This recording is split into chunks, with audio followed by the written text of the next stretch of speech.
চলে আসছি খুব সুন্দর একটা জায়গায়, মদনপুর হাওর অঞ্চলে। সবাই সাথে থাকুন, আপনাদের সুন্দর একটা দৃশ্য দেখাবো আজকে। দেখতে পাচ্ছেন হাওর অঞ্চলে চলে আসলাম ঘুরতে। এটা এখানকার মিনি কক্সবাজার নামে পরিচিত। তো অনেক কিছুই দেখাবো, সবাই আমার সাথে যুক্ত হয়ে যান। আমার পেজটা ফলো দিয়ে সবাই একটু ভিডিওগুলো শেয়ার করে দিবেন, সবাই যেতে দেখতে পারে। আপডেট পাবেন, একটু পরপরই আপডেট পাবেন। তো আমাদের সাথে এই যে আমাদের ভাই ব্রাদার সবাই আছে।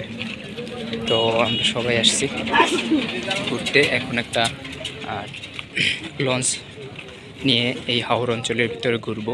তো সেটার কথা চলতেছে, ভাড়ার কথা চলতেছে।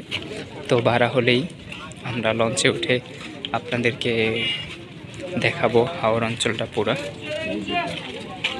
তো সবাই সাথেই থাকুন, উপভোগ করুন আমাদের এই মনোরম দৃশ্যটাকে। না আসলে হয়তো বা বুঝবেন না যে কত সুন্দর একটা মনোরম পরিবেশ। তো এখানে আসার পরে বুঝতে পারবেন। এই যে আমরা লঞ্চটা ভাড়া করছি, তো বললেন না তো এটা দিয়ে চলে যাব।